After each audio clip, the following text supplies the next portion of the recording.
Bonjour, good morning, guten Tag, Mvunkozo, Nloale. Merci d'être les bienvenus au Club de la Presse de ce jour que nous animons en cette journée du jeudi 5 décembre 2019. Le 5 décembre, c'est la journée internationale du volontariat dont l'apothéose de la commémoration se déroule actuellement à l'Agora Senghor. Bonne fête à tous les volontaires nationaux et internationaux. À la technique aujourd'hui, le duo Don Piero Gado Suleiman qui manie la console technique pendant que Jero Dakucha enregistre l'émission aussi bien en son qu'en image à vous proposer sur les pages Facebook. Au studio ici, déjà à nos côtés, Michel Tchadja de Wara les Vainqueurs. Bonjour.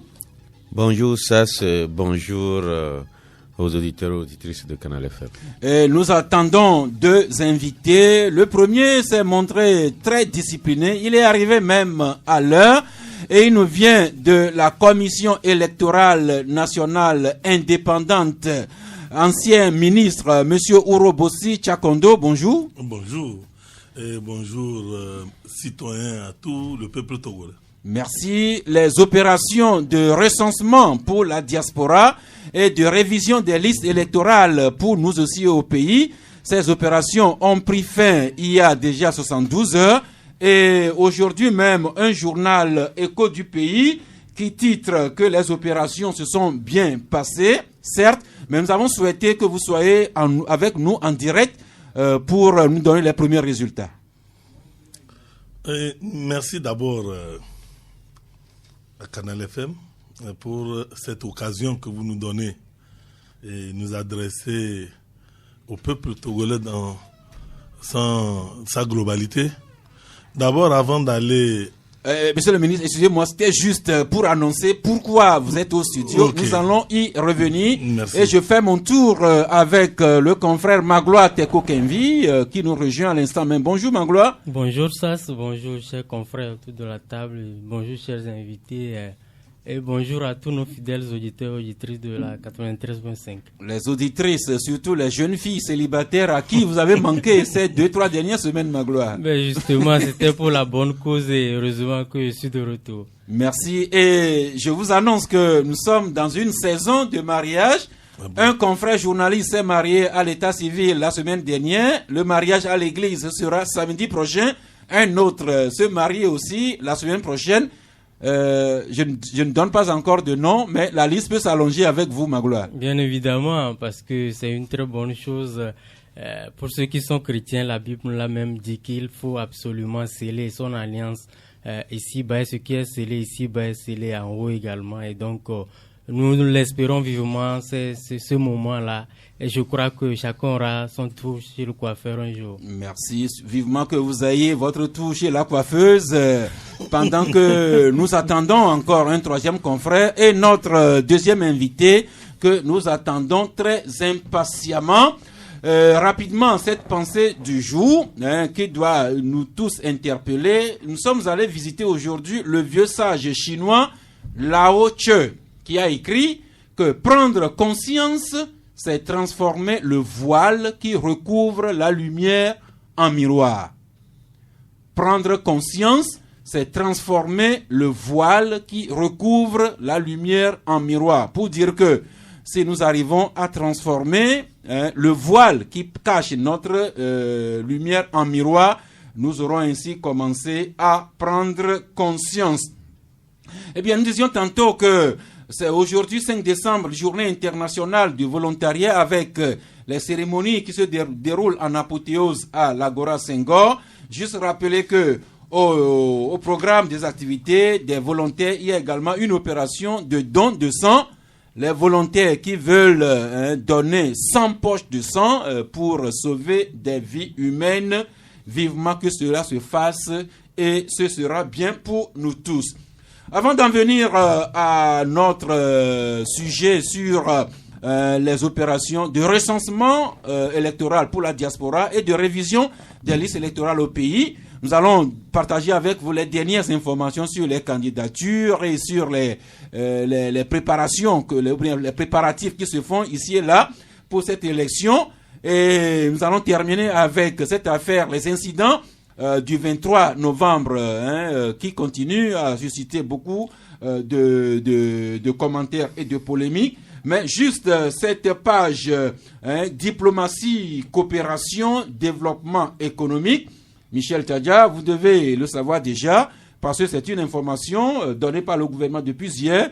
Le Togo s'apprête à accueillir cet après-midi le président sud-africain Cyril Ramaphosa.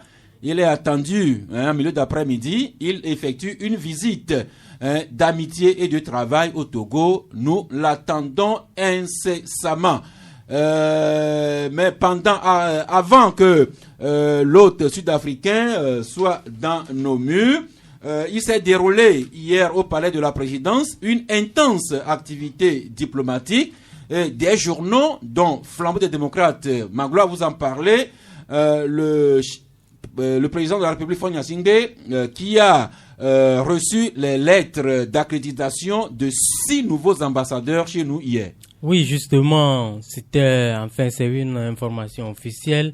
À la présidente de la République hier, le chef de l'État Faure Gnassingbé a reçu donc les lettres d'accueil de créance de 6 nouveaux diplomates qui sont nouvellement accrédités près le Togo. Il s'agit notamment des ambassadeurs du Gabon, du Maroc, de la Turquie, de l'Israël et de l'Émirat arabe uni. Il y a aussi l'Ouganda. L'Ouganda, justement. Et donc, c'est une très bonne chose et ça exprime les bonnes relations qui existent donc entre notre pays, le Togo, et ces différents pays. Et ces diplomates-là l'ont également exprimé à travers les entretiens qu'ils ont eus avec le chef de l'État. C'est dire donc que le Togo reste et continue de demeurer ce pays qui entretient de bonnes relations avec les autres pays du monde, et c'est une très bonne chose. Merci. Et parmi les 6 nouveaux ambassadeurs, celui d'Israël était vraiment très occupé. Aussitôt qu'il a quitté le palais de la présidence, le nouvel ambassadeur d'Israël du nom de Léo Vinovetsky, il s'est en même temps rendu auprès de la présidente de l'Assemblée nationale. Revenons donc à d'autres journaux, dont Togo Matin, qui nous rappelle une autre activité. Togo Matin aussi, qui nous parle de 6 nouveaux ambassadeurs qui étaient à la présidence de la République hier. Mais Togo Matin qui revient également sur la présence de Faure Gnassingbé à 2 importants sommets économiques à Dakar en début de semaine. Et Togo Matin qui écrit « Développement durable et dette soutenable, l'opinion qu'en a Faure Gnassingbé a séduit donc Dakar ». Et la Nouvelle Tribune, dont nous continuons à attendre Ilomati Chogbe, écrit lui aussi à Dakar au Sénégal, les vérités, mes vérités au FMI. Et la Nouvelle Tribune écrit donc à Dakar le lundi dernier, dans le cadre de cette conférence internationale sur le thème développement durable et dette soutenable, trouver le juste équilibre, le chef de l'État du Togo a eu l'audace et le courage de mettre le Fonds monétaire international face aux réalités quotidiennes des économies africaines. Et Chronique de la semaine, lui aussi, reprend un extrait des propos tenus par le chef de l'État qui a dit, citation, « On ne peut pas nous demander à chaque fois de faire des efforts dans des contextes difficiles et quand des questions comme celle du climat surviennent, on se contente juste des conférences. Le problème, c'est qu'après, la sanction, elle est individuelle. » Ce qu'a rappelé Faure Gnassingbé en face donc de la nouvelle directrice du Fonds monétaire international. Et voilà, le vainqueur n'est pas indifférent à ces propos. Le temps de trouver votre journal, Michel Tadja. Vous aussi, vous écrivez une intervention du président Faure Gnassingbé très appréciée, notamment par la directrice du FMI. Ah oui, vous savez que le chef de l'État était en début de semaine à Dakar dans le cadre de la conférence internationale de Dakar où il avait pris la parole devant la directrice générale de FMI, la Georgienne, pour donner son point de vue par rapport à la politique monétaire appliquée par donc cette institution de Bretton Woods chez nous en Afrique et spécialement au Togo. Vous savez, chaque fois quand nous venons ici, nous parlons de croissance, nous disons tout le temps que quand on nous parle de croissance, que ce soit les gens de FMI, de la Banque mondiale et peut-être certains commissaires du gouvernement, on se pose beaucoup de questions. Puisque après avoir donné des chiffres, les gens applaudissent, on s'en félicite. Mais quel est l'impact direct de cette croissance-là sur la population? Je pense que c'est à ce niveau-là, justement, que le chef de l'État a appesanti son intervention. Quand il dit, par exemple, pour une fois, nous avons, je le cite infidèlement, pour une fois, nous avons ce dialogue collectif en terre africaine. Beaucoup de pays ont fait des efforts. Nous avons fait des changements qu'il fallait pour assainir le cadre macroéconomique, la stabilité, les critères de convergence. Mais en respectant ces critères-là, quel est l'impact sur la vie de nos populations? C'est-il interrogé. Pour dire, quelque part que, vous savez, ces institutions de Bretton Woods, ils ont vraiment comment on va dire ça? Ils ont des notifications, ils ont des critères qui les permettent de pouvoir dire que ce pays-là est un bon élève ou celui-là est un mauvais élève. Alors que si vous vous mettez en tant que responsable d'un pays, vous vous mettez à respecter scrupuleusement ces critères-là, mais ils vont vous applaudir, mais vos populations vont continuer toujours à gronder. La preuve, on dit ils ont un critère, je ne maîtrise pas très bien les termes économiques, ils disent que vous ne pouvez pas prêter de l'argent pour payer aux fonctionnaires. Et on vous dit que dans vos budgets, il faut affecter, c'est-à-dire la masse salariale ne doit pas dépasser un seuil. Il y a un taux pour ça. Et c'est eux qui dictent ça chez nous ici. Et gare à vous si vous vous mettez à dépasser cela. Donc, alors que à un moment donné, il faut que l'État continue à recruter les gens. Tu as parlé tantôt de volontariat. Et ces jeunes-là qui, pendant des années, ça donne. Et on va nous dire qu'ils ont de l'expérience. C'est très bien. Mais après, ils deviennent quoi? Ça, on ne nous a jamais dit ça. Mais il faut quand même que l'État ait les moyens pour pouvoir recruter, peut-être progressivement, ces jeunes-là qui ont de l'expérience. Maintenant, ces institutions-là, vraiment, empêchent systématiquement. Si vous ne faites pas un effort d'ignorer un temps ça peut leurs critères, et après, c'est vous seul qui va être face devant les problèmes. Et c'est à ce moment-là que le chef de l'État dit, je le cite encore, que les sanctions seront individuelles. Visitez un peu l'Argentine avec les populations qui sont dans les rues, alors que l'Argentine, qui voulait appliquer les critères du FMI, se retrouve avec les populations sur le dos. Voilà. Ce qui a fait que le président sortant a été lamentablement battu à leurs dernières élections. Magloire, pour rappeler que nous n'avons rien contre le FMI et les autres, mais c'est que leurs mesures sont souvent perçues par nous ici comme des mesures antisociales. Il ne faut pas recruter, il faut privatiser les secteurs porteurs de l'économie. Bon, Faure Gnassingbé, il a le courage de dire ces vérités-là devant le FMI parce qu'il sait à quoi s'attendre dans son propre pays. Bien évidemment, vous savez, moi je me réjouis que ce soit le chef de l'État même qui dit cela. Et devant qui? Devant le premier responsable du FMI. C'est dire donc qu'il en a pris conscience parce que le chef de l'État, il est au terme d'un mandat qu'il a dédié, n'est-ce pas, au social. Et donc, en tant que tel, il a été vraiment créatif durant ces 5 ans. Même avant, Faure Gnassingbé a procédé à des programmes, à des initiatives qui vont directement au social. Mais en réalité, comme Michel l'a dit, allez consulter la population à la base, ils vous diront qu'ils ne ressentent rien concrètement. Et donc, Faure Gnassingbé, c'est normal qu'en tant que dirigeant conscient, puisse se questionner sur la pertinence, n'est-ce pas, du cheminement que le Togo fait avec ses institutions de Bretton Woods. Et vous n'êtes pas sans savoir qu'il y a des observateurs, les plus avisés même, qui mettent en cause ce type de relation entre ces pays d'économie faible avec les institutions de Bretton Woods, parce qu'à un moment donné, vous allez être engloutis. On va vous tracer un canevas, vous êtes obligé de tenir là-dedans, mais à la fin, c'est des dettes qui sont derrière.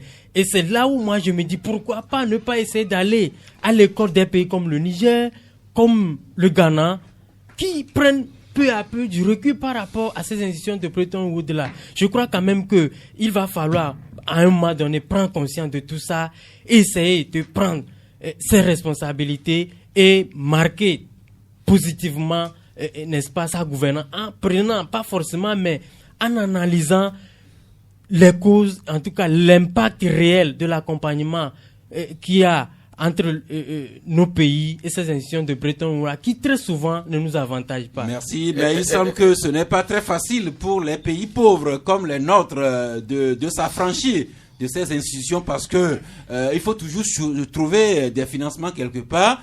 Si vous boycottez la Banque mondiale et FMI, vers qui vous tournez-vous? Oui, c'est une grosse équation, surtout que nos États même sont souvent accusés de mauvaise gestion, des ressources qui leur sont affectées, dilapidation par-ci, détournement par-là, corruption, tout un ensemble dans lequel il n'est pas facile de se retrouver. Michel? Mais quand ils nous accusent de détournement, de corruption et tout, nous, on ne refuse pas. Mais quand ils nous prêtent de l'argent, c'est eux qui reviennent ici prendre cet argent-là par les traitements de leurs consultants, de leur bureau d'études. Ils sont dans les hôtels UP, dans des grosses caisses qui avalent les boulevards chez nous ici à Lomé.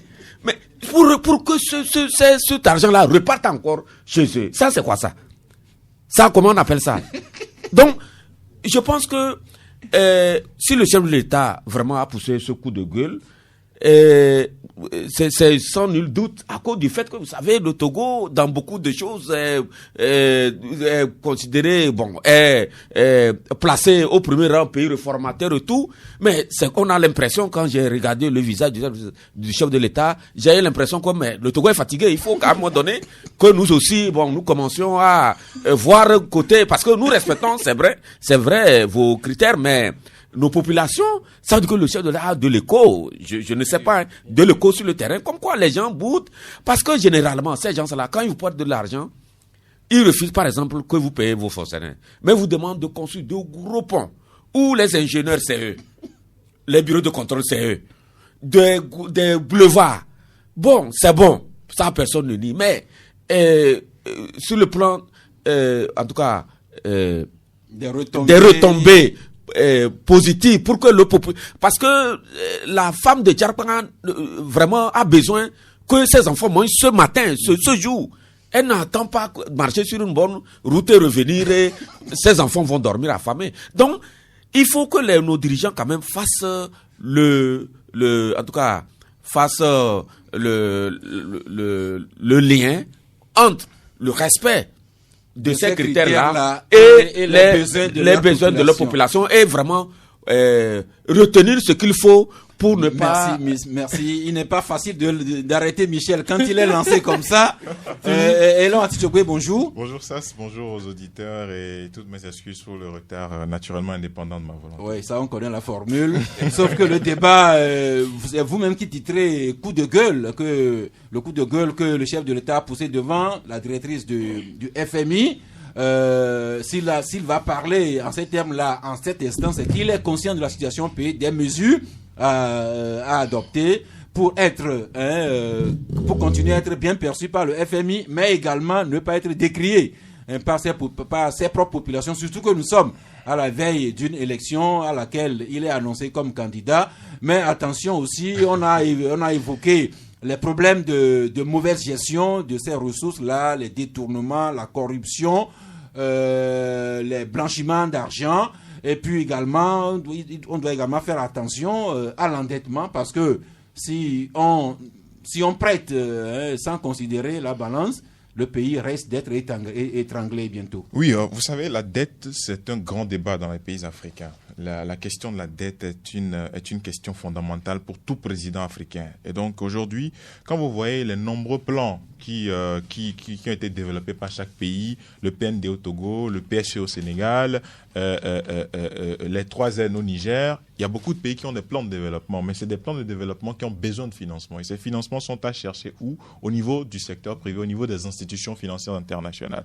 Encore une fois, je précise au passage que le FMI n'a pas pour vocation de financer des projets de développement. C'est la Banque mondiale qui le fait. Donc le FMI est là pour financer la dette. Si vous avez des soucis avec la dette, le FMI est là pour financer afin que votre balance soit à l'équilibre. Le FMI n'est pas là pour pouvoir donner de l'argent afin de construire des écoles, des routes et des dispensaires, etc. C'est pas le rôle du Fonds monétaire international. Et donc, le coup de gueule du président Faure Gnassingbé, c'était par rapport à quoi? C'était par rapport à une interpellation de la directrice du FMI sur le fait que les États africains sont plus enclins à investir dans les dépenses de défense et de sécurité plutôt que dans les projets sociaux ou bien dans d'autres secteurs d'activité. Ce qui fait que les populations à la base ne sont pas satisfaites. Et donc, le président de la République togolaise, il a piqué une colère. Même si, quand vous voyez la vidéo, quand vous lisez bien la vidéo, vous voyez sa réaction, vous comprenez qu'il était vraiment en colère.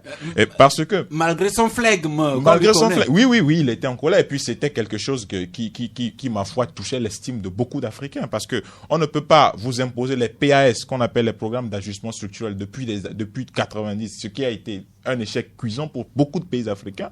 Ça a été imposé par le FMI et on se rend compte aujourd'hui que la plupart de ces programmes ont connu un échec. Et puis après, aujourd'hui, on nous met encore sous d'autres programmes. Et donc le président dit, on quitte ce programme, on va sous un autre programme du FMI, on quitte ce programme, on va sous un autre programme. On n'est pas les seuls États au monde. Il faut que la FMI aussi applique le même remède à d'autres personnes. Et il a dit que si vous continuez pas à nous appliquer les mêmes remèdes, je suis désolé, on n'aura pas d'autres résultats que ce que vous avez sur le terrain. Parce qu'il y a ce qu'on appelle aujourd'hui les urgences africaines, qui ne sont pas les réalités de l'Afrique, qui ne sont pas propres aux réalités de l'Europe ou des pays membres du Fonds monétaire international qui se situent de l'autre côté de l'Atlantique. Et donc, si nous prenons, par exemple, la question du climat sur laquelle il s'est prononcé, il a dit que oui, mais quand c'est vous qui êtes les gros pollueurs, il n'a pas dit ça, hein, c'est une façon de le dire. En fait, c'est l'Occident qui est le plus grand pollueur au monde. Mais quand on convoque les chefs d'État, on invite les chefs d'État africains à des sommets internationaux, on fait des conférences, on dit de belles choses, et puis, paf, tout le monde quitte. La COP21, on a signé un accord, on a dit que oui, on s'est réjoui, tout le monde a signé. Qui respecte ça? Les États-Unis, les fonds verts, depuis là, personne ne respecte. Mais qui paye la plus grosse facture? C'est l'Afrique. Parce que c'est chez nous qu'on vient jeter tout. C'est chez nous on vient faire ceci. Et il a parlé de la Libye en disant que oui, mais il dit qu'il ne sait pas si c'est un événement heureux ou malheureux.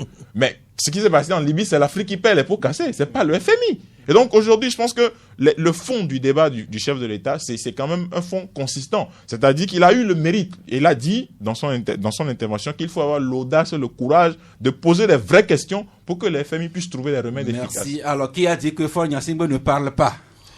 Et puis par exemple, sur les questions climatiques, oui. Et ils sont les gros pollueurs. Et vous voyez, nous avons des forêts chez nous ici. Pour les aider, en tout cas pour lutter contre le réchauffement climatique et tout, ils nous demandent de ne pas toucher à ces forêts-là, de ne même pas manger nos biches, de ne rien faire, et que, mais en retour, on les attend par rapport au fonds vert. Et depuis, je sais pas quoi, non, ouais, avant cela, il y avait, c'est le sommet de Copenhague où c'était dit que c'était même, il y a un montant qui était même en tout cas, vous les connaissez, ces grandes puissances, lors des conférences, c'est facile de dire, bon, moi, je donnerai ceci, je donnerai. Et puis, juste après, et c'est ce que le chef de l'État a tenu à relever. Si vous prenez des engagements, respectez-les. Merci, c'est vrai. C'est pas seulement eux qui nous interdisent de manger nos biches. Si nous mangeons toutes les biches, comment est-ce que nos enfants sauront qu'il y avait des biches dans nos contrées? Oui, ça, s'il te plaît. Oui, je veux juste placer un mot. Vous savez, quand j'ai suivi un peu le développement de Elom, ça m'a conforté dans ma position en réalité. C'est-à-dire que je ne dis pas que nos États, en tout cas, mettre un terme à leur relation avec ces institutions de Bretton Woods, mais ça voudrait dire qu'en réalité, ils doivent se remettre en cause. Si tu attends qu'on nous pousse à aborder des projets dans lesquels nous ne nous reconnaissons pas. Nous ne nous reconnaissons pas, il faut se remettre en cause. Et c'est là où moi je dis, si l'important du FMI était d'équilibrer un peu la balance, moi je me dis aujourd'hui nous avons la chance qu'on met en place le HCTE.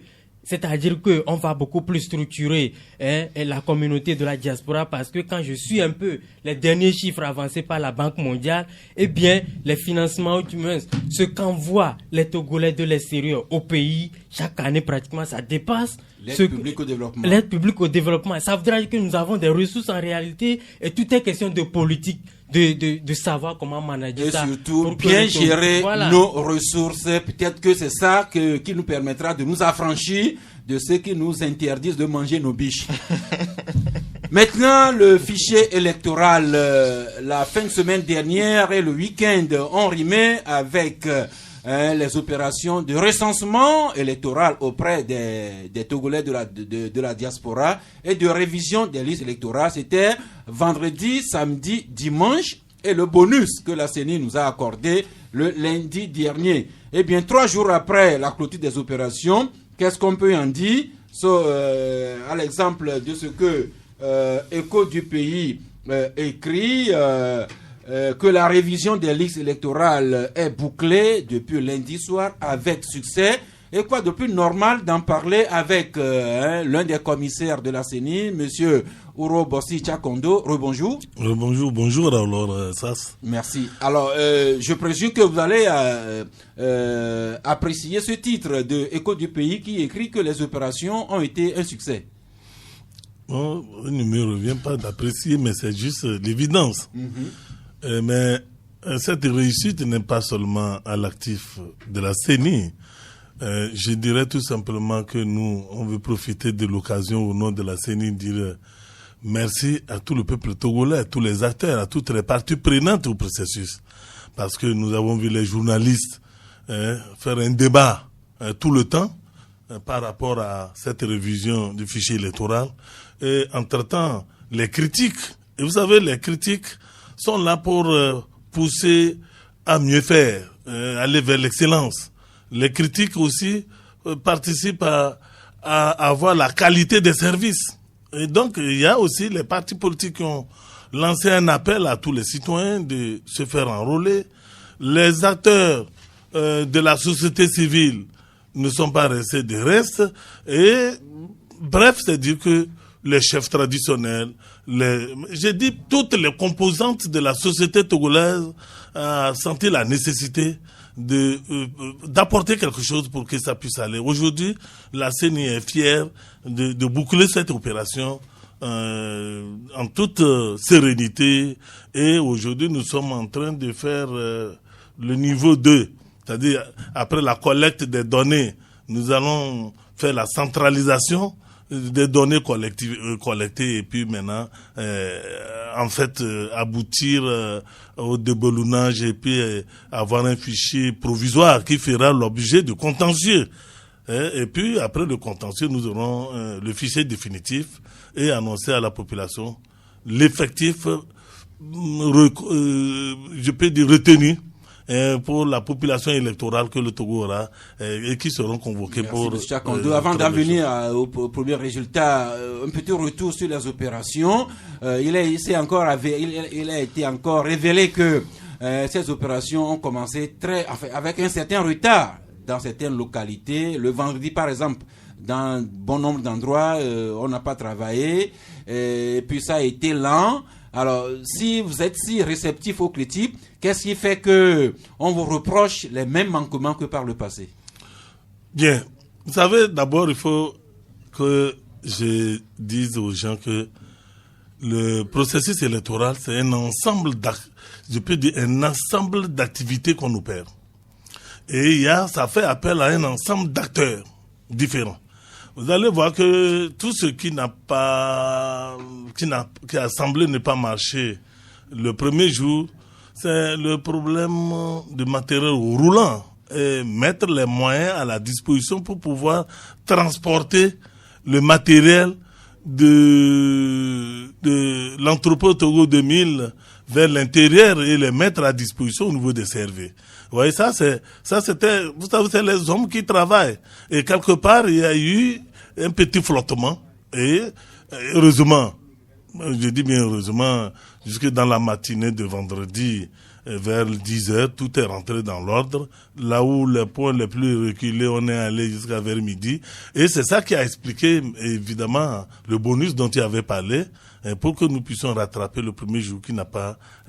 Donc, bref, c'est vous dire que il fallait faire appel à un certain nombre de matériel roulant. Et matériel roulant quoi? Parce que les véhicules qui puissent tenir selon, c'est-à-dire, comment on peut dire ça? Face à une dégradation des routes qui sont dans des milieux... Mais M. Jacondo, oui. Vous deviez savoir, parce que c'est vous qui avez proposé la date au gouvernement qui l'a entériné par décret, vous deviez savoir les matériels dont vous aviez besoin pour rejoindre tous les coins du pays, notamment les localités les plus reculées. Exactement, je suis d'accord, je suis parfaitement d'accord avec vous. Mais je dis, dans la planification, il peut y avoir quelques ratés. Vous savez, toute œuvre humaine n'est jamais parfaite 100%. Et je disais que c'est la mobilisation des moyens, des véhicules.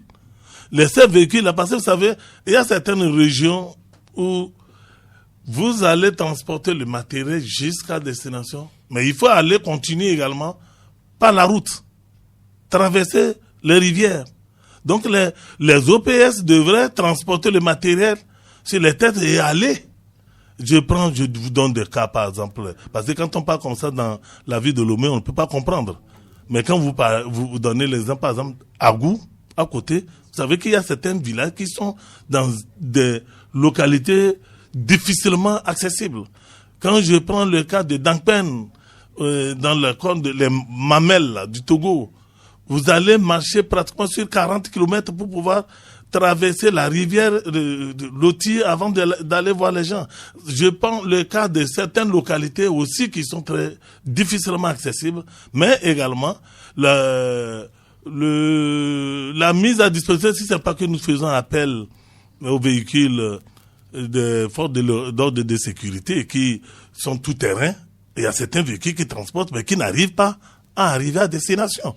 Donc bref, tous ces éléments sont là pour expliquer juste ce qui a fait qu'il y a eu des hésitations au début, mais heureusement que tout s'est bien mis en ordre. Ici au pays, qu'en est-il des 6 ambassades ou bien des 6 pays dans lesquels, pour la première fois, les Togolais de l'extérieur ont été recensés?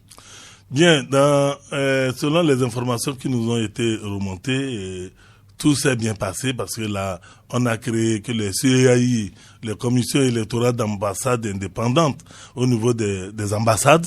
Et là, évidemment, tout s'est bien passé, sauf que, vous savez, quand vous prenez l'État comme les USA, c'est comme le continent africain. C'est vaste, tellement que est-ce qu'on peut demander à quelqu'un de quitter la Californie pour se faire recenser à Washington? Voilà un certain nombre de difficultés d'occupation d'espace qui ont été relevées. Mais bref, dans toutes les ambassades, nous pouvons retenir que ça s'est bien passé, même si la mobilisation tel que attendu n'était pas au rendez-vous. Alors, est-ce que vous avez déjà quelques premiers chiffres, aussi bien pour les révisions au plan national que pour le recensement auprès de la diaspora? Mais je viens de dire que nous venons de remonter les données, il faut les centraliser, et puis suite à la centralisation, nous aurons le chiffre brut, mais qui n'est pas très souvent bien à communiquer, parce que quand vous donnez le chiffre brut, et les gens prennent ça et quand vous allez en fin de compte donner le chiffre définitif, on dit qu'il y a écart et les débats commencent. Donc il vaut mieux nous donner les 3 jours ou 4 jours où on va centraliser toutes les données et en faire... Parce que vous savez, quand on parle de centralisation, il faut qu'on explique. Le recensement au Togo se fait au niveau de chaque canton. D'abord même, je dirais, au niveau de chaque village. Chaque village a un fichier. C'est le village, c'est-à-dire le fichier de départ. Chaque canton a un fichier. Chaque commune a un fichier. Donc, l'ensemble des fichiers de village constitue le fichier cantonal. Et l'ensemble des fichiers des cantons constitue le fichier de la commune. Et l'ensemble des fichiers des communes constitue ce qu'on appelle le fichier préfectoral. Maintenant, nous prenons l'ensemble des fichiers préfectoraux pour en constituer le fichier national. Et donc, à ce niveau-là, nous avons un logiciel qui nous permet de voir ceux qui ont fait les doubles inscriptions ou même triple inscriptions, parce que quelqu'un peut, par fantaisie ou souci de nuire au fichier ou l'intention de frauder, il quitte par exemple... carrément par ignorance aussi. Ou carrément par ignorance, il quitte le Zion et il vient à Lomé, il se fait enrôler et pour lui, il croit que personne ne saura. Mais on a mis dans un logiciel et qui permet de détecter ces anomalies. Donc il faut les extirper du fichier et avoir maintenant le fichier supposé être fichier propre. Mais dans ce fichier propre, il y a également quelques anomalies qu'il faut... Et c'est parce qu'il y a certains peut-être malins qui vont faire enrouler les mineurs. Il faut les faire sortir. Il faut également arriver à déblayer ceux qui ont fait les transferts, c'est-à-dire ils ont quitté une localité par rapport à une autre localité. Donc, bref, c'est-à-dire que face à ce nombre de situations, il y a un contentieux qui sera ouvert pour que les gens nous dénoncent. Ceux-là qui sont considérés comme des mineurs et qui se sont fait enrôler pour qu'on puisse les radier. Ceux-là aussi qui se sont fait et qui sont décédés et que on n'est pas au courant. Vous savez que dans nos États, quand quelqu'un perd un parent, on s'occupe seulement d'aller l'enterrer, mais on ne prend pas le soin d'établir un certificat de décès et annoncer au niveau du recensement ou de la révision pour radier les morts. C'est pourquoi des fois, certains, dans le débat, ont dit que les morts aussi se sont retrouvés sur le fichier. C'est parce qu'on n'a pas annoncé que les morts sont morts. Et donc, par conséquent, ils doivent vivre sur le fichier. Merci. Alors, est-ce que vous avez déjà une date à laquelle vous pourrez arriver au bout de ces travaux? Vous savez, vos compatriotes sont impatients, curieux. Monsieur Tchakondo. Non, très prochainement, je peux dire que vers la fin de la semaine prochaine, nous tiendrons une conférence de presse et nous allons apporter l'information au niveau des journalistes qui vont nous aider à relayer l'information dans tous les coins et recoins du pays. Merci, M. Tchakondo. Je ne vous cache pas que l'une des critiques les plus sévères adressées à vous, la CENI, et par-delà vous, gouvernement, c'est que le fichier électoral est corrompu et que c'est là que se feraient les manigances de fraude. Il n'est plus besoin de revenir sur les débats des élections passées. Mais est-ce que, au nom de la CENI, vous rassurez que vous nous fournirez un fichier le plus fiable possible? Vous savez, c'est vrai, le débat autour du fichier se fait très souvent. Et ça, vous devez le comprendre parce que, vous savez, une élection, surtout une élection présidentielle, elle est plus sensible. Et je dirais tout dernièrement que les élections se suivent, mais ne se ressemblent pas. Une élection des conseillers municipaux est de moindre envergure dans le débat au niveau des politiques. Et une élection législative est encore plus importante que l'élection des conseils municipaux. Et l'élection présidentielle, ça mobilise. Et par conséquent, tout processus électoral, le point de départ, c'est le fichier électoral. Et c'est tout à fait normal que le débat s'instaure pour que chacun puisse savoir de quoi s'agit-il. Mais ce que je déplore depuis que je suis à la CENI, c'est que les acteurs politiques n'ont pas très souvent le sens de la curiosité et aller même savoir comment ça se fait concrètement à la CENI. Parce que c'est ça, c'est tout le débat. Et je peux aussi, peut-être d'une manière, reconnaître indûment que est-ce que la CENI communique suffisamment par rapport à la procédure? Parce que la manière dont on fait l'enrôlement au Togo, j'ai l'impression que nous avons gardé dans notre tête comme ce que nous faisions avant. C'est-à-dire l'élaboration du fichier électoral dans les années 93 et suite, ce n'est plus la même chose à partir de 2007. Parce que l'élaboration du fichier électoral au Togo aujourd'hui avec le recensement biométrique est est une demande physique. C'est-à-dire, on ne peut pas élaborer, on ne peut pas prendre le nom de quelqu'un et sa photo sans sa présence physique. C'est pas possible. Vous ne pouvez pas. Et on va prendre encore les indicateurs. On appelle ça les éléments biométriques qui signifie que c'est la personne, et chaque personne est unique. Notamment par nos empreintes digitales. Les empreintes digitales. Bon, est-ce que vous comprenez? Mais aujourd'hui, vous ne pouvez pas. C'est vrai, les gens disent que ça a été, comment le mot que vous avez envoyé, que le fichier a été corrompu. Bon, je ne sais pas qui est le corrupteur. Bon, moi, parce que vous savez, le fichier a été audité par les experts que la CEDEAO a envoyé de la part de la francophonie. Et eux, je ne dirais même pas qu'ils ont audité. On a élaboré le fichier avec eux. Et ce fichier est sorti. Aujourd'hui, ce que nous sommes en train de faire, du début jusqu'à la fin, tous les acteurs sont appelés à participer au processus.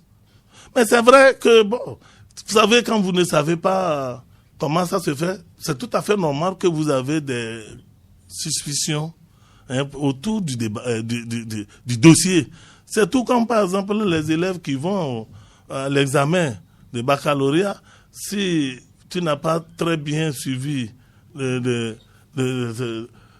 cours, et on donne les résultats, vous allez dire qu'il y a eu fraude, le professeur n'a pas été... Merci de faire la part des choses. Peut-être que nous n'allons pas très souvent aux informations, mais merci d'avoir reconnu que la CENI elle-même gagnerait à communiquer beaucoup plus abondamment et de façon plus transparente sur son travail. Merci. Bon, moi, j'ai une question par rapport au processus d'enrôlement, parce qu'il y a des choses qui ont été dites qui n'ont pas reçu tout à fait mon assentiment. Dire que la CENI a été surprise des défenses techniques constatées au départ, moi je dis non, parce que bon, c'est pas quand même les premières fois qu'on non, je corrige ça, c'est pas défaillance technique. Bon, en fait, des soucis techniques. Non, c'est pas technique. J'ai dit matériel roulant. La mise à disponibilité du matériel roulant. Oui. Les véhicules pour transporter le matériel. Oui, mais... Mais quand on dit technique, cela veut dire... il y a eu des imprimantes qui n'ont pas marché. Nous, on a eu à... Bon, en fait, il y a eu des dysfonctionnements. On d'abord écouté. En tout cas, il y a eu des dysfonctionnements techniques. Nous, on n'est pas là pour raconter n'importe quoi. Il y a eu des dysfonctionnements techniques sur le terrain. C'est vrai que la technologie, on ne peut pas contrôler. Oui, mais en réalité, il va falloir qu'au niveau de la CENI, on puisse quand même faire plus d'efforts pour contrôler ou bien limiter ces soucis techniques qu'il y a sur le terrain, parce que d'abord les personnes qui sont chargées de recenser ou de faire la révision, ils mettent 1 heure à écrire un nom, à sortir une carte. Dans certains centres de bureaux de vote, on met votre nom, vous êtes assis pendant qu'il y a une longue queue, on constate que la personne met 1 heure à 2 heures pour enregistrer une seule personne. C'est-à-dire on met plus de temps dans l'enrôlement de l'électeur. Et ça, par exemple, c'est des soucis qui se sont posés sur le terrain. Comment est-ce que la CENI, aujourd'hui, peut expliquer ces soucis techniques qu'il y a eu, même au niveau du matériel roulant, comme au niveau des machines? Merci. Monsieur le ministre, vous notez la question. Oui. Et là, Magloire? Oui, merci, monsieur Orobossi Tchakondo. J'ai également une question.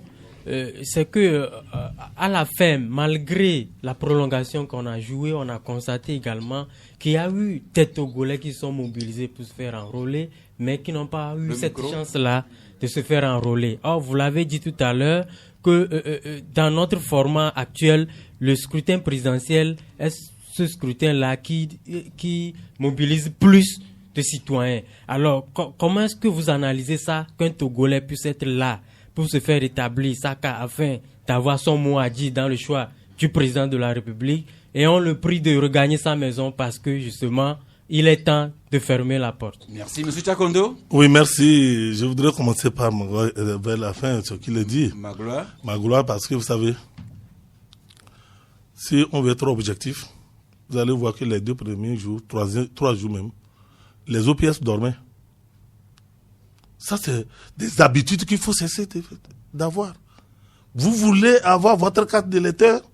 On dit que ça a commencé tel jour, mais les gens ont pris le plaisir d'attendre les dernières heures. Ils ont pris le plaisir de dire, bon, ce n'est pas un problème. Comme on a dit que c'est jusqu'à dimanche soir que ça va terminer, je me pointe là à 16h, moins, pour dire que je suis venu, et que d'autres, je peux dire que ça m'amène à dire que, ou bien on a fait ça sciemment. Il y a certaines personnes qui sont allées sciemment à la dernière minute pour dire que j'ai été, on n'a pas pu m'enrôler. Mais ça, on doit cesser ça. On ne blague pas avec la nation, la République. On ne blague pas. Si vraiment il veut participer au choix de son challenger, le candidat qui veut, il prend ses dispositions. Mais ce n'est pas possible. On doit changer ça. C'est des habitudes qu'on doit enlever ça dans nos têtes. Bref, c'est pour vous dire que ceux qui sont restés sur les carreaux, c'est eux-mêmes qui ont voulu rester sur les carreaux, ils sont restés sur les carreaux. Pas tous, il faut relativiser. Bon, parce qu'il y a quand même eu des machines qui ont manqué d'autonomie. Une minute. Vous pouvez imaginer bien d'autonomie pour pouvoir travailler. Je reviens, je voudrais, c'est par rapport à cette autonomie, revenir sur... cette autonomie. Oui, cette autonomie qui a manqué. Okay. Maintenant, je voudrais dire, vous êtes tous des professionnels. D'abord, en tant que vous êtes journaliste de la presse écrite, quand vous prenez vos secrétaires dans la rapidité, tout le monde a le même rythme pour saisir les tests. Non, tout le monde n'a pas le même rythme. Voilà. Donc, nous avons recruté pratiquement 6750 opérateurs de saisie. Nous ne pouvons pas être convaincus que tout le monde va aller au même rythme. Il y a des CLC où les opérateurs de saisie faisaient 180, 150 enroulements par jour. Mais il y a ailleurs que certains font 40, 50. Est-ce que vous me comprenez? C'est vous qui les avez recrutés, je vous assure que formés et recyclés. Ils sont allés déposer leur demande au niveau de l'ANPE. L'ANPE les a recrutés, a mis à la disposition des ETS qui les a formés. Et ils ont sélectionné. Ils ont fait des tests. C'est ça que je dis. Ils ont fait des tests. Et finalement, par exemple, vous allez voir des gens qui ont eu une moyenne de 18 sur 20. Des gens qui ont eu une moyenne de 10 sur 20. Et qu'est-ce que nous faisons? On met les deux binômes en tenant compte des forces et faiblesses. C'est-à-dire qu'il y a un qui est plus fort que l'autre pour essayer de relayer la faiblesse de l'autre. Au niveau des matériels, c'est-à-dire le kit. Vous savez que le kit, c'est quoi? C'est ordinateur. Vous-même, vous manipulez les ordinateurs. Tu peux prendre ton PC ici, le temps d'arriver à Tchévier, il peut te lâcher, ça peut arriver. Parce que tout matériel électronique est très sensible. Vous ne pouvez pas garantir 100% que le matériel là que moi j'ai amené, il va travailler 100%, 100%, 100%. L'homme même, vous n'êtes pas convaincu. Tu te réveilles le matin, tu te portes bien. Et jusqu'à 1 heure, 2 heures de temps, tu es malade. Donc, voilà, ça c'est des éléments qu'il ne faut pas mettre sous le sceau de la faiblesse d'organisation où on n'a pas pris les dispositions. Mais il faut tenir compte de tout ce qui est scientifique ou tout ce qui est technique ne peut pas être 100% maîtrisé. Merci. Nonobstant cette difficulté, monsieur le ministre Chakonde, il faut rappeler que c'était au plan national ici, c'était une révision des listes électorales. Ça veut dire que ceux qui avaient leur carte déjà en décembre 2018 ou bien en mai 2019, ils ont toujours leur carte et ceux qui viennent de se faire enrôler vont s'ajouter à ceux qui ont déjà leur carte. Bien, exactement. Parce que vous savez, quand on parle de révision, la loi a été claire. Hein? On dit qu'on fait un recensement et suite à un recensement, l'année qui suit, on ne fera pas un recensement. On fait une révision. C'est le code électoral qui a été voté, adopté, on a mis. Parce que la CENI ne fait qu'utiliser la loi en vigueur qui est mise à disposition. Le code électoral a dit, donc on a fait le recensement en 2018. Il y a eu une révision en mai 2019 et en pratiquement novembre-décembre, nous faisons encore une révision. Et ça, c'est la loi aussi qui a inscrit que s'il y a une élection, il doit y avoir une révision exceptionnelle. Et aujourd'hui, je peux dire, parce que nous sommes allés aux élections locales, c'est-à-dire les conseillers communaux, avec un fichier électoral qui avait pratiquement 3 445 000 électeurs, ou bien 3 423 000 électeurs plus précis. Et puis bon, selon le taux de croissance démographique, normalement, si tout le monde était sorti pour se faire enrôler, ce que nous pouvons attendre cette année, il faut multiplier 2,8% sur l'effectif global de la population qui est de 7 millions 200 pour trouver ce. Mais il y a des normes sur lesquelles nous tablons et que nous disons que on peut estimer que au plus, on aura encore 500 000 au plus, c'est des estimations de Togolais qui seront encore. Merci. Juste rappeler que cette opération concernait les jeunes qui viennent d'avoir 18 ans, ceux qui auraient perdu leur carte d'électeur, ou bien ceux qui ont changé de domicile, ou bien ceux qui étaient à l'étranger et qui viennent de rentrer au pays. On va sûrement revenir sur la question parce que dans 10 minutes, les auditeurs vont entrer en ligne sur les deux numéros 22 21 33 74 ou bien le 22 20 19 68. Eh bien, pour cette élection, les candidats annoncés, déjà investis, on les connaît. Pas plus tard qu'hier, il y a un de ces candidats, Kodjovi Obenton, qui a rencontré la presse, qui est pratiquement en pré-campagne, si on peut parler ainsi. Mais dans les rangs d'Uni, on se demande encore qui sera le porte-flambeau d'Uni. Et nous en parlons au jour le jour, notamment avec Ouara les vainqueurs. Vous consacrez à unir à son éventuel candidat 2 articles. D'abord, vous parlez du mouvement des femmes, mouvement des femmes unies, et qui disent que Uni a choisi son candidat, et c'est Faure Gnassingbé. Ça, c'est les femmes unies qui disent ça. On a déjà écouté les sages et les jeunes, et hier, c'est une association très proche d'Uni, la nouvelle jeunesse de soutien au président Faure Gnassingbé qui a réuni ses membres pour une rencontre. Et vous écrivez là-dessus que la NJSPF conjure le président Faure Gnassingbé à défendre les couleurs du Parti uni.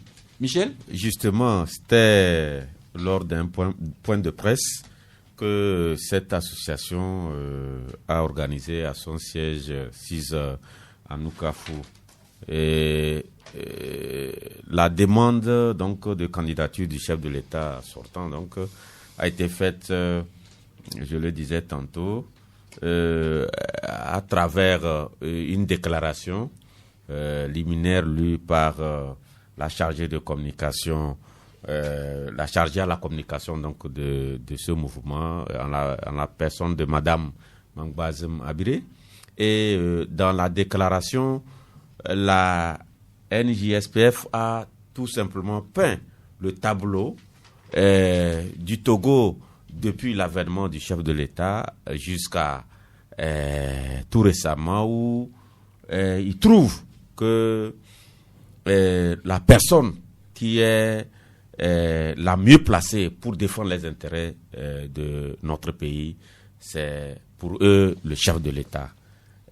Ils ont évoqué le fait que après sa prise de pouvoir en 2005, 3 ans, en tout cas 1 an après, il a amorcé un dialogue. Après, c'est la politique de grands travaux. Après, c'est les réformes économiques, c'est les réformes politiques, en passant par la réconciliation qui a amené le RPT d'alors à s'entendre avec l'UFC pour pour gouverner ensemble. Et tout récemment, le PND qui est décliné en 3 axes. Et si ces axes sont bien menés, ça va changer la physionomie du Togo. Donc, sur la base de tout ça là, la NJSPF trouve que son candidat, le candidat des populations de l'intérieur, le candidat des femmes, des jeunes, des vieux et tout, c'est Faure Gnassingbé. J'allais oublier les vieilles. Et donc, et les vieux. Ouais, j'ai déjà appelé les vieux. Et donc, donc, pour eux, aujourd'hui, il supplie humblement le chef de l'État d'accepter d'être candidat parce que c'est l'homme de la situation. Voilà, donc à leurs pour yeux. la NJSPF, le candidat idéal pour le Togo à l'élection présidentielle, c'est Faure Gnassingbé. Je rappelle que le président de la Nouvelle Jeunesse, c'est Noël de Bouken, ouais. qui est membre du bureau de la Jeunesse Unie, laquelle Jeunesse Unie a déjà demandé à Faure d'être candidat. Les appels émanent un peu ici et là, si bien que il y a quelque temps, un journal se demandait si Faure Gnassingbé a encore le choix de ne pas se présenter à cette prochaine élection. C'est un peu ce que Front des démocrates a aussi écrit ce matin. Vous parlez de valse de sollicitation pour un 4e mandat et vous demandez si Faure Gnassingbé écoutera ces laudateurs. Et ces appels qui viennent des milieux politiques, des militants, des associations, des mouvements affiliés, des étudiants, et tout le monde se mêle à cette danse et entend la même chanson, Faure soit notre candidat. Oui, c'est le constat qu'on fait. Et vous allez voir que dans tout le lot, il y a même des politiques curieux. Ce qui est encore plus curieux, c'est qu'il y a même certains qui ont annoncé leur candidature, mais qui disent que ils reconnaissent que le vrai gagnant, ce serait Faure Gnassingbé. Et pourtant, ils sont dans la cour. Rappelez qu'il n'y a que la CENI qui organisera les élections et proclamera le résultat. Bien sûr, okay. Mais voilà quoi. Et après, il y a des militants, il y a également des étudiants, parce qu'il y a une organisation d'étudiants qui s'appelle Action Estudiantine pour le soutien au président Faure à ESOF Togo, qui également se mobilise pour un 4e mandat de Faure, et tout ce beau monde prie, on va le dire ainsi, supplie, prie Faure Gnassingbé à être leur candidat, parce que selon eux, c'est le candidat naturel.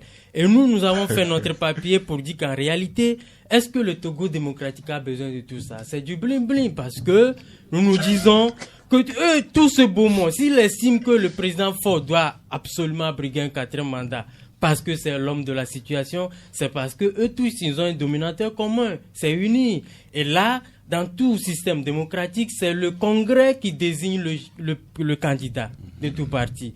Et donc, ils savent où faire leur lobbying. Il y a les sages unis, ils peuvent ramasser toutes leurs propositions et aller là où ça devrait atterrir. Comme ça, le jour du congrès, ça va être passé comme une lettre à la poste. Vous oubliez, c'est le secrétaire exécutif du parti avec les vice-présidents qui demandent également à Faure d'être leur candidat. C'est ce que je dis, qu'il y a des militants aussi qui jouent à ce jeu.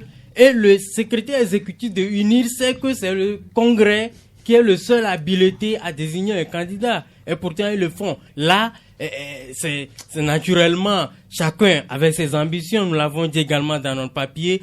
Tous ceux qui chantent cette chanson-là ne le font pas par conviction forcément. Il y a certains qui veulent être bien vus par le chef de l'État. Il y a certains qui le font parce que justement ils veulent protéger leurs intérêts. Et il y a aussi certains, comme des étudiants, qui espèrent entrer dans ce cercle-là, qui constitue un peu la minorité dont on parle, qui a et le pain et le beurre. Et donc chacun a ses ambitions. Nous sommes dans une république, mais nous tenons à rappeler à tout ce bon monde que c'est le Congrès qui est seul habilité à désigner un candidat. Je rappelle qu'il y a quelques semaines, c'était le responsable des Sages Unis, le professeur Kondisha Agba, qui avait déjà précisé que c'est l'instance du parti qui va investir, mais que la parole reviendra in fine au concerné qui dira ce qu'il en pense. Encore une fois, est-ce qu'il a le choix de ne pas céder à toute cette pression qui émane d'ici et de là? Ça, c'est d'un. De l'autre, il faut, si Faure Gnassingbé est sollicité par toutes les instances de son parti uni, une éventuelle candidature de Faure Gnassingbé est également combattue par d'autres personnes qui s'attendent à ne pas le voir comme candidat à la prochaine élection présidentielle. Bon, je pense que c'est un débat interne au parti. Et il revient, comme Magloire l'a dit, au Congrès d'investir le candidat qui trouve à même de porter les couleurs du parti à la présidentielle de 2020.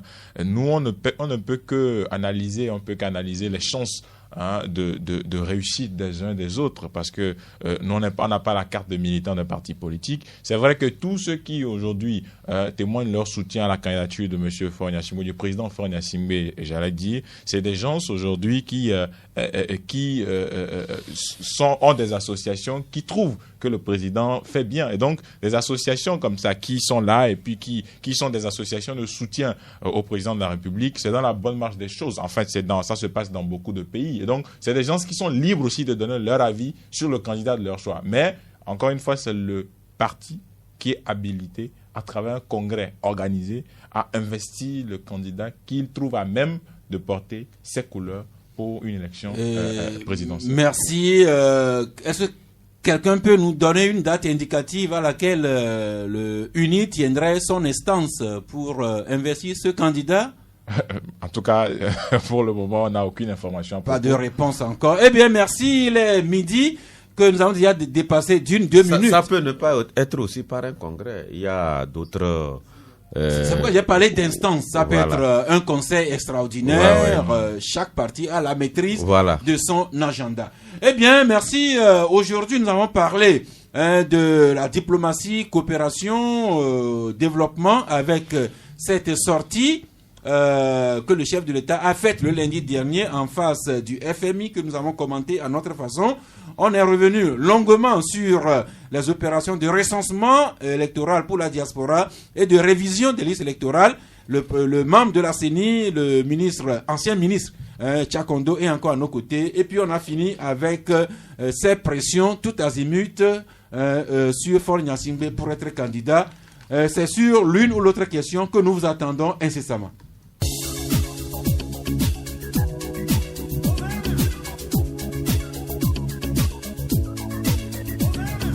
Chers auditrices et auditeurs, à vos deux numéros, le 22 21 33 114 ou bien le 22 20 19 68. Merci de vous en tenir aux questions débattues aujourd'hui, surtout que nos confrères et notre invité sont au studio ici. Déjà un auditeur en ligne, Monsieur Pellet, bonjour. Allô? Oui, c'est Pelé.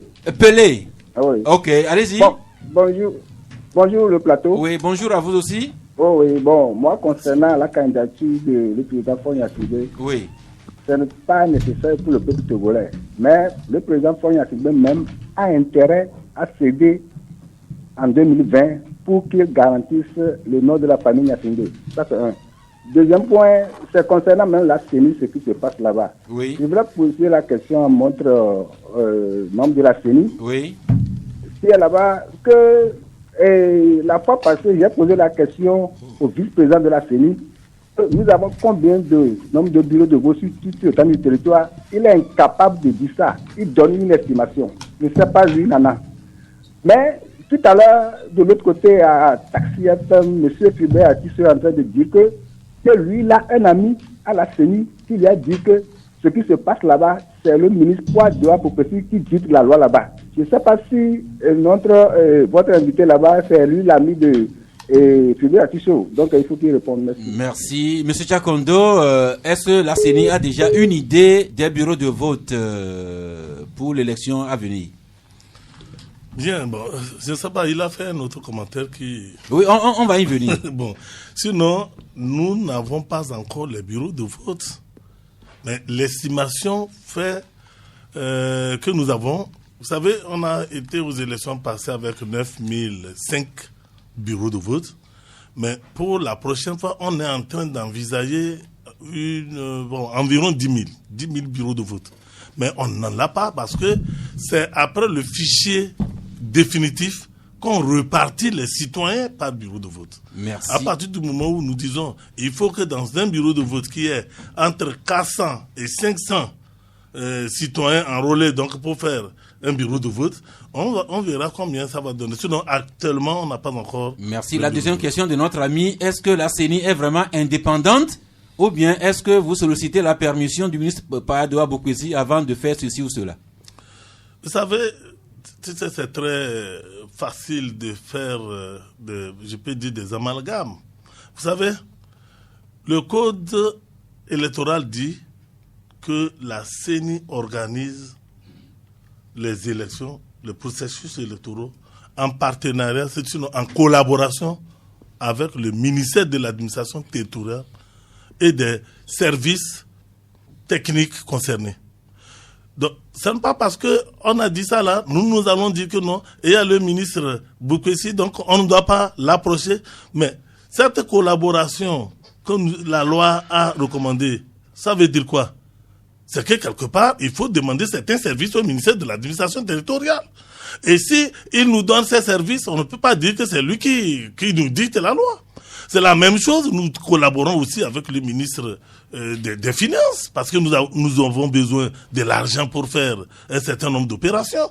On ne veut pas nous dire que nous sommes sous le ministre des Finances.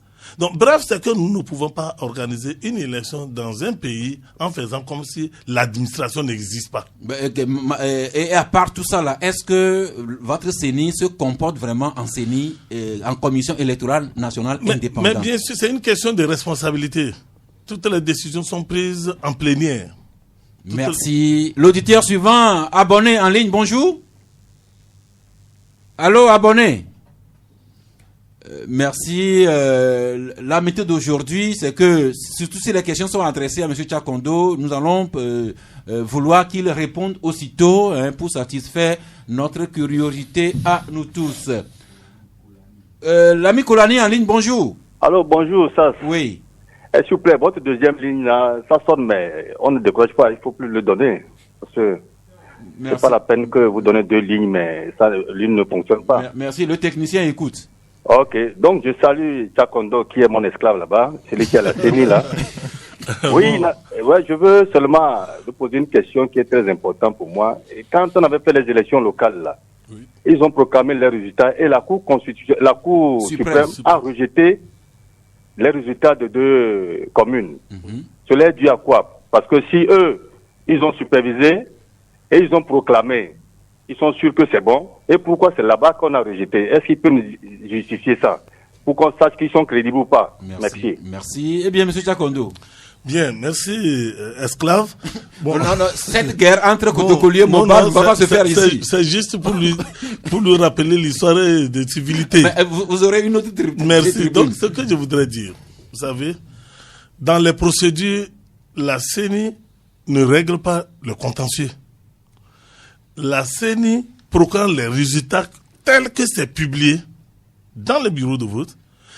Et d'abord, même ça me permet de vous expliquer comment ça se fait. Les résultats des bureaux de vote sont compilés au niveau de la CELI. Et la CELI, après avoir compilé, transmet les résultats au niveau de la Commission nationale électorale indépendante et qui fait la compilation de l'ensemble des résultats et qui transmet à la Cour suprême quand il s'agit des élections des conseillers municipaux ou à la Cour suprême quand il s'agit des élections législatives ou élections présidentielles. Donc, dès que nous avons reçu les compilations des résultats au niveau de toutes les communes, on a transmis au niveau de la Cour suprême. Et la Cour suprême a reçu des requêtes des candidats et qui portaient des griefs contre les autres en donnant, par exemple, il y a un cas où le bulletin, il disait que son bulletin, le logo de son bulletin n'était pas à la place indiquée et il a porté plainte, que ça a porté préjudice à sa candidature. Et du coup, la Cour suprême dit, on invalide et on reprend. Vous voyez? Donc, ce n'est pas à la CENI de dire ça s'est bien passé, donc, ou ça ne s'est pas bien passé, nous annulons. Non. La CENI n'a pas ce pouvoir d'annuler un processus électoral parce que quelqu'un a porté grief. Donc, la plainte va au niveau de la Cour suprême ou au niveau de la Cour constitutionnelle et c'est après étude du contentieux. Maintenant, la Cour suprême ou la Cour constitutionnelle se prononce et puis... Merci, c'est pourquoi elle a dit que la CENI donne les résultats provisoires et c'est une instance supérieure qui donne les résultats définitifs. Exactement. Merci pour ces explications. Allô, bonjour. Bonjour. Papa Sodjine. Oui. Eh bien, nous vous écoutons. Donc, je salue le plateau. Ma question veut s'adresser au ministre. Bon, tout à l'heure, il ne s'est pas convaincu avec sa réponse, puisque dès le premier jour, il y a certaines machines qui n'ont pas fonctionné, et les techniciens aussi ne sont pas déplacés. Secondo, les techniciens ont mis beaucoup de temps pour satisfaire une seule personne. Oui. Et pourquoi c'est une seule journée qui va augmenter pour satisfaire tout le Togo? Merci. Merci, M. Chakondo. Les machines qui sont arrivées en retard, les opérateurs aussi avec leur lenteur. Pourquoi, malgré tout ça, c'est seulement une journée de bonus que vous avez accordé? Ça, je considère ça, c'est un constat qu'il a fait. Ça ne mérite pas une réponse. C'est un constat qu'il a fait. Et puis sinon, toutes les informations que j'ai données, il dit que ça ne lui a pas convaincu. Je ne veux pas aller chercher d'autres informations quelque part pour le justifier. Sinon, j'ai dit tout simplement que on peut constater dans certaines localités la défaillance humaine, c'est-à-dire les opérateurs de saisie qui ne sont pas à la hauteur. Ça peut arriver. Il peut arriver que le kit aussi rame, parce que ça c'est du domaine de la technologie. On ne maîtrise pas tout, mais l'essentiel c'est que nous avons fait ce que nous avions appelé simulation de grande nature et qui nous avait permis de faire en sorte que nous réduisons le déséquilibre qui était par rapport à ça. Et nous avions été très ravis que cette fois-ci, le problème n'a pas été aussi d'envergure comme ce que nous avions connu par le passé. Et je suis convaincu également que au fur et à mesure que nous allons avancer, même les jeunes là que nous recrutons et qui manquent un peu la main vont prendre la main. Merci, M. Chakondo. Notre auditeur en ligne, Abdel, bonjour. Bonjour. Oui. Bonjour, M. Chakondo. Bonjour. Je voudrais savoir, M. Chakondo, vous faites combien de temps déjà à la CENI? Combien d'années vous passez actuellement à la CENI? Oui, c'est tout? C'est tout? Non, c'est pas tout. C'est à l'issue de ça, je pose une question. Non, posez en même temps vos questions, il vous répondra en bloc. Bon. Vous avez développé tout votre argumentaire. Vous êtes débattu, mais ça ne convainc pas. Ça ne convainc pas. Vous ne pouvez pas répéter les mêmes erreurs chaque fois. Et vous rejetez la faute sur les opérateurs de saisie et ainsi de suite. C'est pas possible. On dit l'erreur est humaine, mais on ne la répète pas à chaque fois. Vous devez savoir ça. C'est pourquoi je vous pose la question à savoir combien de temps vous passez là-bas. Pour savoir la question, par rapport à votre réponse, vous posez une autre question. Mais j'attends votre réponse. Je vais rappeler. Merci Abdel. Monsieur Chakondo? Oui, merci Abdel. Je suis là depuis 2018 et vous décomptez, ça fait à peu près un an et demi. Mais est-ce que c'est ma présence là qui vous permet d'avoir des réponses appropriées? Mais je ne sais pas si c'est la durée qui va me permettre d'arriver à vous convaincre. Mais ce que je dis, je le répète que tout ce qui est de la gestion des hommes, tout ce qui est de la gestion de la technologie, je vous assure que tout peut arriver à tout moment. Merci, Papa Sibiti depuis Djidjolé. Papa Sibiti est parti? Chade. Eh bien, nous en sommes toujours à cet échange direct entre les auditeurs et auditrices. Quelque part, je suis heureux que la plupart des questions s'adressent à notre invité. Monsieur Chakondo, vous constatez que vous n'avez pas perdu votre temps venant ici. Ah oui, c'est intéressant. Ça prouve que les Togolais sont très préoccupés du processus électoral. La preuve déjà, Johannes en ligne, bonjour. Allô, Johannes?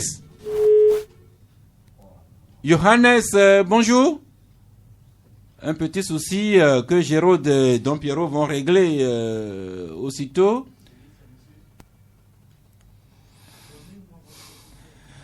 Eh bien, donc... allô, c'est Johannes? Oui, monsieur Saff, bonjour. Bonjour. S'il vous plaît, le ministre qui parle là. Toutefois, on a l'impression que tous ces ministres qui se présentent à la radio, quand ils parlent, du moins quand ils sont du côté du pouvoir, quand ils parlent, ils ne convainquent jamais la population. Ils donnent toujours leurs arguments quand on leur pose les questions, Ils dribblent plutôt les réponses. Pourquoi? Toutefois, ce sont les mêmes choses. Merci. Ça, là, est-ce que ça quelque part, ça ne nous met pas sur nos gardes quelque part? Merci, sauf que M. Tchakondo est un ancien ministre. Il n'est plus dans le gouvernement, hein, mais il est dans ce studio en sa qualité de membre de la CENI. M. Tchakondo. Oui, non, je voudrais lui dire tout simplement que je comprends pourquoi il ne comprend pas. Parce que le fait qu'on a précédé mon nom de ministre, ça l'a bloqué. Donc tout ce que je dis, il n'est pas prêt à écouter.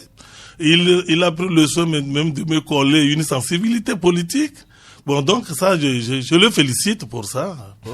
Merci. Nous rappelons que c'est plutôt le membre de la CENI, Tchakondo, que nous avons avec nous. L'auditeur suivant, bonjour. Petit souci toujours. Et nous prenons encore un auditeur. C'est Johannes? Allô? Oui, bonjour. Oui, bonjour. Bonjour, monsieur Maglo. Oui, nous vous écoutons, monsieur Maglo. Eh bien, je reviens sur le discours du chef de l'État. Oui, à Dakar. Un discours très, très courageux, je l'apprécie. Et vous l'avez même apprécié. Vous êtes parti même au-delà de l'appréciation. Qu'est-ce que je voudrais dire par là? Il fallait quand même mettre un peu de bémol pour ce discours-là qui vient tardivement. Vous direz que au mieux tard que jamais. Mais je voudrais vous rappeler, ça met à nuit nos dirigeants. Combien de fois ces programmes n'ont pas fait de mal aux Togolais? Moi qui vous parle, quand j'étais en activité, nos salaires étaient bloqués pendant plus de 20 ans. On est resté sur le même indice. On nous dit c'est le Fonds monétaire, c'est la Banque mondiale. Ils le savaient, nos cadres le savaient très bien. Et maintenant, aujourd'hui, quand on fait ressortir ce discours que nous apprécions, moi je l'apprécie, c'est courageux, mais ça devrait plutôt nous faire honte. Ça veut dire qu'ils savent que le Fonds monétaire nous punissait depuis. Le mal est déjà fait. Aujourd'hui, le mal est fait. Nous sommes partis à la retraite avec nos indices d'antan. Ça a débloqué nos salaires. Vous voyez, c'est maintenant que vous appréciez ce discours. Oh là là. Bon appétit. Merci, bon appétit à vous aussi. Mieux vaut tard que jamais. À titre juste indicatif, vous savez qu'aujourd'hui en France, c'est une journée de grandes manifestations. Les Français même ne sont pas contents de leurs dirigeants. La preuve, capture d'écran, il y a quelqu'un qui a arboré son gilet jaune sur lequel je lis: à l'Élysée, on croise des idiots qui ne sont rien mais qui ont tout. Dans la rue, on croise le peuple qui est tout mais qui n'a rien. Ça veut dire que du Togo en France, en passant par l'Argentine, la Bolivie, un peu partout, il y a toujours un peu cette crise de confiance entre ceux d'en haut et ceux d'en bas. Merci M. Tchakondo pour votre disponibilité. On va venir à vous pour votre conclusion. Le temps juste que nous partagions un titre de chacun des journaux ici. Magloire, votre journal Flambeau, vous revenez sur le syndicaliste Yaovi Achou Acha, autour duquel a régné une certaine polémique cette semaine, et vous écrivez plus de peur que de mal. Oui, plus de peur que de mal, pour dire en réalité que l'alerte lancée en début de semaine par le bureau exécutif de la coordination nationale de l'éducation du Togo n'était que qu'une alerte, et par la suite il y a eu on a pu trouver une solution à cela, parce que, comme je le disais en début de semaine, le bureau exécutif de la CZ a annoncé donc la disparition de son coordonnateur national, Monsieur Yaovi Acha Achou, et suivi d'une alerte en appelant à une action concertée entre les différents membres de ce syndicat-là, à œuvrer en sorte qu'on puisse avoir des nouvelles de Monsieur Yaovi Achou Acha. Heureusement, dans la journée d'hier mercredi, le même bureau exécutif est revenu également encore avec un nouveau communiqué pour dire qu'ils viennent d'avoir des nouvelles de leur coordonnateur par l'entremise de certains de ses membres et de sa famille, qu'il va bien et qu'il était en voyage, qu'il est rentré au pays et a repris service. Donc c'est pour dire que il y a eu plus de peur que de mal. le monsieur, il est revenu, il a repris service. Merci. Ce matin même, nous avons personnellement parlé au téléphone avec le camarade Achou Acha qui nous a confié que il a fait un voyage privé qui a connu quelques péripéties. Dieu merci, il est rentré au pays, il s'est retrouvé dans cette ambiance. Et ce matin sur les réseaux, le même Achou Acha a envoyé un même message pour remercier toutes les personnes qui se sont inquiétées pour lui. Eh bien, Achou Acha est revenu vraiment plus de peur que de mal. Et voilà, un petit bruit que vous suivez, c'est des travaux qui se font dans ce bâtiment. Vous savez que nous sommes locataires et nous ne sommes pas responsables de ce que nos voisins font. C'est ça, le locataire aussi. Merci. Donc, nous allons recueillir un tour de table des confrères pour notamment leur carton de fin d'émission. Monsieur Chakondo, vous avez vécu cette émission en direct, vous avez co-animé avec nous, vous avez écouté vos compatriotes, ceux en quoi vous les avez convaincus, mais ceux en quoi ils restent encore sur leur soif, alors que nous avons besoin d'un fichier vraiment fiable qui nous mette à l'aise, avec toute la transparence que nous attendons autour de toutes les élections. Oui, non, peut-être que c'est le dernier mot que j'aurais présenté alors. Parce que vous savez, le processus, quand on dit un processus électoral, c'est une succession d'activités. Donc, faut que nous cessons de croire qu'une élection est une action événementielle. C'est un déroulé. C'est-à-dire on essaie de faire en sorte que d'une étape à une autre, nous puissions être encore plus parfaits pour aller vers la perfection et aboutir à un résultat qui pourrait satisfaire tout le monde. Et vous savez également que quand vous travaillez pour une communauté, vous travaillez pour un groupe, vous avez ceux qui sont là pour vous féliciter de continuer et vous avez ceux-là qui sont en train de dire que ce n'est pas une bonne chose, ce n'est pas une réussite. Mais ce n'est pas ça qui va vous décourager. Il faut toujours continuer dans le bon sens. Et moi, je pense que tout ce que je vais demander, nous, c'est une question de responsabilité. On s'assume. Et je ferai toujours ce que je pense que c'est très bon et que ça va être bon pour le pays. Ça c'est un engagement. Et tous les citoyens doivent s'engager également parce que ce que je veux demander, que tous les Togolais s'engagent à lire le code électoral et le maîtriser. Parce que des fois, le débat se fait alors que les gens ne maîtrisent pas le cadre légal. Merci, Monsieur Chakondo. Je vais terminer par cette sagesse de mon village. Monsieur Chakondo, chez nous à Haouté, on dit, si vous grillez du maïs pour un aveugle, il faut chanter pour que l'aveugle soit convaincu que votre bouche n'est pas occupée à manger son maïs. Vous-même, vous l'avez dit, vous gagneriez à communiquer davantage pour nous fixer sur votre travail. Et puis, nous ne sommes pas les seuls. Il y a les Togolais, il y a les médias, il y a également la société civile. Et justement, à ce propos, Ouara le vainqueur écrit que la société civile souhaite une meilleure implication des acteurs politiques. Il y a également la commission épiscopale Justice et Paix qui a fait une formation hier et qui va peut-être procéder à l'observation de ces élections, qui va s'ajouter avec la concertation nationale de la société civile. Monsieur Chakon, c'est pour dire que tous les Togolais ont les yeux bien ouverts, les oreilles bien ouvertes. Nous vous suivons avec vigilance à la CENI. Nous aussi, nous vous garantissons que nos oreilles sont largement ouvertes. Et d'ailleurs, hier, j'étais avec la commission Justice et Paix. J'ai fait une communication et je suis convaincu également que très prochainement nous allons inviter les organisations de la société civile à une rencontre de partage et voir dans quelle mesure les organisations de la société civile peuvent accompagner le processus tout comme ce que nous avons fait. Merci. Très rapidement avec l'intelligence de Don Pierrot, vos cartons de fin d'émission, Magloire? Non, pas de cartons. Vous passez? Oui, bon.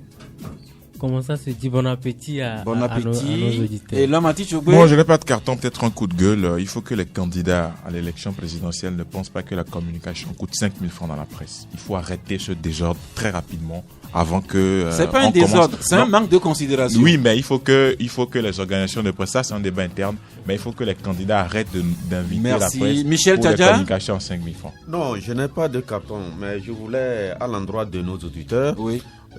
Parce que celui qui posait la question au ministre, combien de temps il fait là-bas, j'ai senti une haine en lui et il dit, je rappelle, cette pression-là ne m'a pas plu parce que j'ai dit, si vous ouvrez l'antenne pour les auditeurs pour y contribuer, je pense que c'est dans la sérénité. Mais si quelqu'un pense que ce qu'il a derrière la tête, il va vraiment le verser ici, nous ne sommes pas obligés de voir les choses de la même manière. Merci. Nous ne sommes pas obligés d'être d'accord, mais l'essentiel c'est que le débat contradictoire soit animé. Ensemble, nous allons souhaiter un joyeux anniversaire à un aîné, Sylvestre Amevi Dabla, qu'on a vu à la TVT, qu'on a vu à Radio Lemay, et qui aujourd'hui, elle était publication du journal catholique, il souffle une bougie. Doyen Sylvestre, joyeux anniversaire. N'oubliez pas de nous inviter à la 3e mi-temps.